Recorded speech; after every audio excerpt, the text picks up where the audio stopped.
Warahmatullahi wabarakatuh. Alhamdulillah.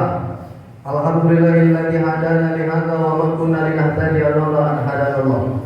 Asyhadu an la ilaha illallah ya dzal jalali wal ikram wa la syarika lah wa asyhadu anna Muhammadan abduhu wa rasuluhu alladzi la nabiyya ba'da amma ba'du. Bersyukur kita kepada Allah dengan ucapan alhamdulillahirabbil serta berselawat pula kita kepada baginda junjungan alam Nabi besar Muhammad sallallahu alaihi wasallam dengan mengucapkan Allahumma shalli wa sallim wa barik alaih. Mudah-mudahan kelak kita diakui sebagai umatnya di yaumil mahsyar. Amin ya rabbal. Sekuntum bunga sedang mekar indah dipandang saat purnama. Bapak, Ibu, apa kabar? Sehat semuanya? Makan sungguh enak, makan pepaya. Pepaya dimakan di belah dua. Kelihatan dari sini wajah Bapak Ibu bercahaya. Insya Allah calon-calon penghuni surga. Ibu, Obo, banyak saya tengok ibu-ibu yang jawab cuma 3 orang. Ibu, Bapak, masih semangat? Walaupun di akhir-akhir Ramadan, maka semangat jangan lupa tetap harus dinomorsatukan, terlebih dalam ibadah. Ustaz, malam ini apa yang ingin Ustaz sampaikan? Alhamdulillah dikasih sama BKM, tema kita pada malam hari ini adalah cerita inspirasi para pendosa yang berakhir kepada surga. Ibu, siap untuk mendengarkan? Siap? Kepiting menjepit kerang-kerang dijepit di balik batu. Pasang kuping ibu bapak terang-terang biar Ustaz India jelaskan satu persatu. Yang pertama, kisah yang terjadi di zaman Rasulullah Sallallahu Alaihi Wasallam. Apa itu Ustaz? Ada seorang anak gadis. Apa? Anak gadis datang kepada Rasul. Ketika itu air matanya jatuh di pipi, nangis, nangis mengadu kepada Rasul. Ya Rasulullah, wahai Nabi Allah, perutku sedang dalam keadaan hamil, aku sedang mengandung, tetapi aku tidak punya suami. Ini hasil daripada perbuatan zina, maka aku hamil. Kalau orang hamil di luar nikah, maka hukumannya adalah dirajam kalau udah bersuami, kalau udah beristri, udah berumah tangga, dirajam. Gimana rajam itu? Gimana rajam itu? Rajam itu dikubur sampai sekerat dada, kemudian dipanggil orang satu kampung, dilempar batu sampai meninggal. Itulah rajam. Tapi kalau masih bujangan, Ustaz, belum menikah, az-zaniyatu waz-zani fajridu kulla wahidin minhuma mi'ata jaldah. Lelaki yang berzina, perempuan yang menzina, maka fajridu, maka cambuklah keduanya mi'ata jaldah, dengan 100 kali cambukan. Untuk apa? Efek jerah. Jadi datang dia kepada Rasul, ya Rasulullah, cepat rajam aku ya Rasul, lempar aku pakai batu agar nanti aku mati meninggalkan dunia ini, tak ada dosa lagi kepada Allah Subhanahu wa taala. Lalu apa kata Rasul? Apakah Rasul merajam? Tidak, kata Rasul. Lalu apa kata Rasul? Wahai saudariku, pulanglah engkau, lahirkan anakmu. Setelah itu baru kau datang lagi kepadaku. Detik berganti detik, berubah menjadi menit, menit berubah menjadi jam, jam berubah menjadi minggu, minggu pun berubah menjadi bulan, bulan pun berubah menjadi tahun. Datanglah 9 bulan 10 hari, anak itu pun lahir. Oe, kurang lebih gitu. Nah, kalau mau jelaskan tanya sama Mukbidan, ada sini Mukbidan. Kalau tak tahu tanya ibu-ibu udah pernah melahirkan semua kan? Kalau udah pernah udah tahu ya. Jadi lahirlah anak tadi. Lalu apa yang dilakukan oleh saudari tadi? Dia datang lagi kepada Rasulullah dengan menangis menjatuhkan air mata. Ya Rasulullah, cepat rajam aku, anak ini telah lahir. Lalu apa kata Rasul? Kalau aku merajammu, anak ini membutuhkan kasih sayang, anak ini butuh didikan, anak ini butuh asupan asimu, maka besarkan anak ini. Setelah anak ini besar, lalu engkau datang lagi kepadaku. Hari berganti, musim berubah, anak itu pun tumbuh menjadi anak yang besar. Lalu datang lagi perempuan tadi kepada Rasul dan berkata, ya Rasulullah, anak ini telah besar, cepat rajam aku agar tidak ada dosa nanti aku di hadapan Allah Subhanahu wa taala. Lalu apa yang dikatakan Rasulullah? Baiklah, kalau itu memang mau, maka duduklah wanita tersebut lalu dikuburlah sampai sekerat dada. Maka dirajamlah, dilempari sampai mati dengan batu. Kemudian Rasulullah sendiri yang ikut menyolatkan daripada perempuan tersebut. Lalu apa kata Umar bin Khattab? Ya Rasulullah, dia seorang penzina. Kenapa engkau sholat? Kenapa engkau melakukan fardu kifayahnya? Apa kata Nabi? Sesungguhnya dia tidak berdosa, tetapi dengan dia ikhlas, aku menyuruhnya dan dia ingin bertobat, maka dia telah diampuni oleh Allah Subhanahu wa taala. Andai kata Rasulullah 70 orang penduduk Madinah dibagikan untuk tobatnya, maka semua mereka akan dapat diampuni oleh Allah Subhanahu wa taala. Masuklah dia ke dalam surga. Cerita yang kedua. Ada seorang anak muda. Seorang anak muda kemudian dia membunuh 99 orang. Kemudian dia bertanya kepada seorang syekh orang tua. Wahai syekh, aku seorang pembunuh, telah 99 orang yang aku bunuh. Kira-kira Allah mau tidak mengampuni dosa dan kesalahanku?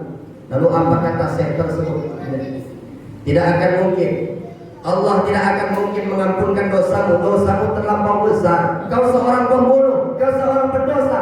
Namanya anak muda yang seorang pembunuh, maka dia tusuk perut orang tua tadi, maka genaplah yang dia bunuh menjadi 100 orang. Lalu dia datang lagi kepada seorang syekh yang lebih tinggi ilmunya, yang lebih tinggi akhlaknya. Maka ketika itu dia bertanya, wahai syekh, aku seorang pembunuh, telah 100 orang aku bunuh.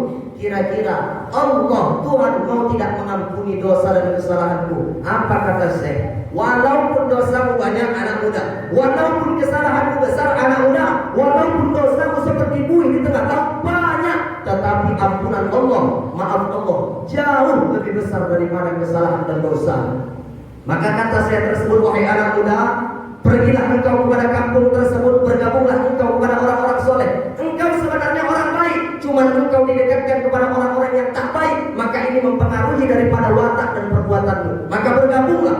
Dengan semangat anak muda tersebut lari, panas dia lewati, terik dia lewati, makan dan minum dia tahan untuk mencapai kepada tempat yang ingin dia tuju. Singkat cerita, serius sekali nampak. Singkat cerita, malaikat maut datang lebih cepat sebelum dia sampai kepada tempat yang ingin dia tuju. Meninggal di tengah jalan, mati meninggalkan dunia ini. Lalu turun di zaman Rasulullah SAW ayat surah keempat, surah An-Nisa ayat 100. Bagaimana bunyinya Ustaz? A'udzu billahi minasyaitonir rajim. Faman yakhruj min baitihi muhajiran ila Allah wa rasulih summa yudrikuhul maut faqad waqa'a ajruhu 'ala Allah. Artinya, apabila seseorang pergi keluar daripada rumahnya untuk hijrah, untuk menuntut ilmu kepada Allah dan Rasulnya, kemudian kematian datang kepadanya, maka Allah Ta'ala telah menetapkan pahala kepadanya. Turun 2 malaikat. Yang pertama adalah malaikat penghuni neraka. Siapa? Malik. Yang kedua malaikat penjaga surga. Siapa? Ridwan. Maka ketika itu apa kata malaikat penjaga neraka? Wahai malaikat Ridwan penjaga surga, ini bagianku, dia seorang pembunuh, maka dia layak aku seret, aku bawa kepada neraka. Lalu apa kata malaikat Ridwan? Tidak, ini bagianku, dia telah bertobat, dia akan bergabung kepada tempat orang-orang soleh. Maka turun malaikat Jibril. Wahai malaikat Ridwan penjaga surga, wahai malaikat penjaga neraka, ukur dari mana anak ini dekat kepada tempat maksiat, tempat dosa, atau tempat yang ingin dia datang kepadanya. Selidik. Ukur demi ukur. Alhamdulillah dia dekat daripada tempat yang baik, tempat yang soleh.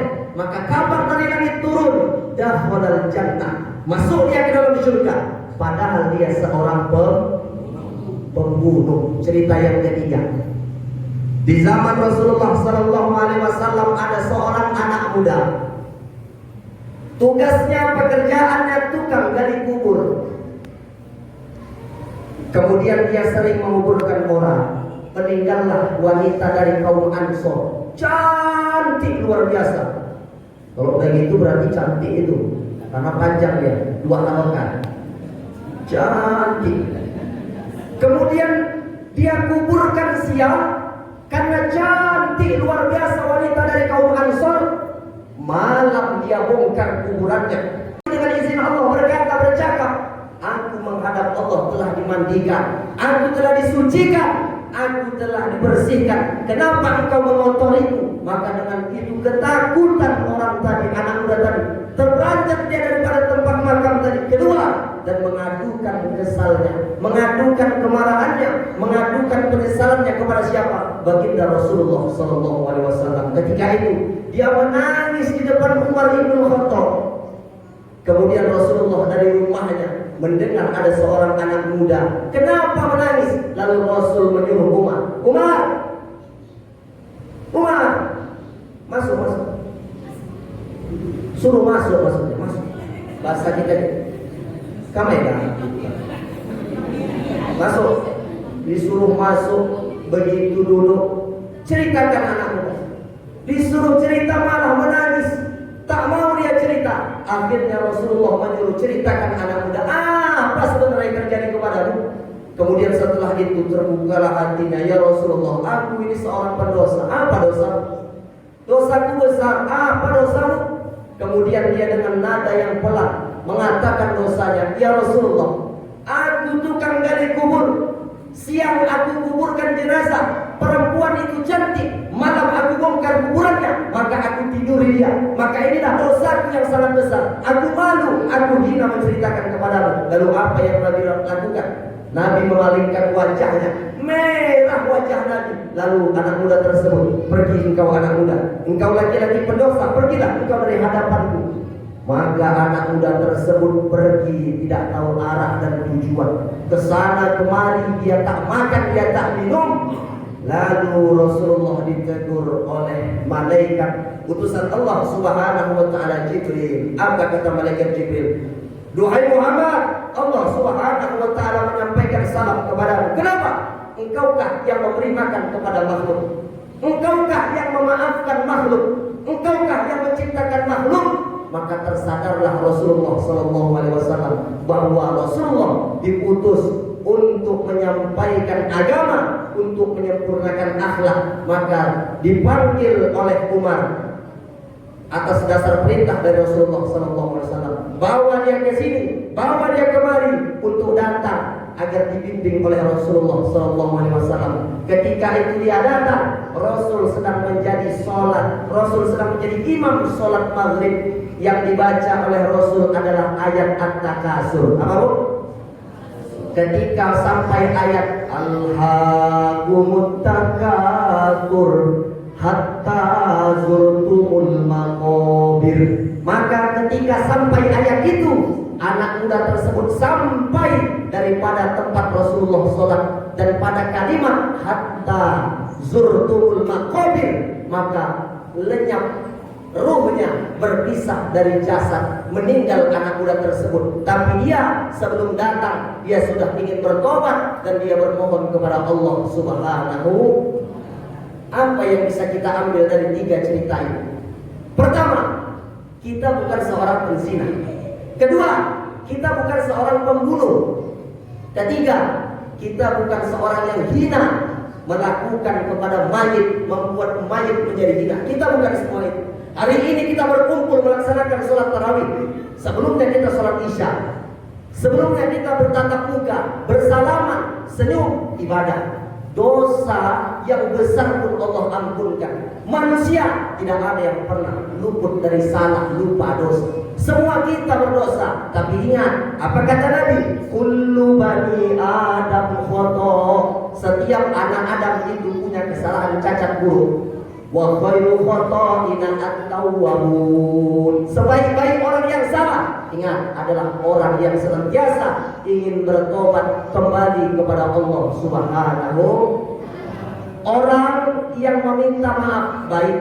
Orang yang memaafkan tidak membuat dia tinggi dan tidak membuat dia rendah, melainkan orang yang memaafkan adalah orang yang mulia di hadapan Allah Subhanahu wa taala. Di akhir Ramadan, mudah-mudahan dosa dan kesalahan kita senantiasa diampuni oleh Allah Subhanahu, agar kita meninggalkan dunia ini menyambut Idul Fitri dalam keadaan damai, dalam keadaan tentram.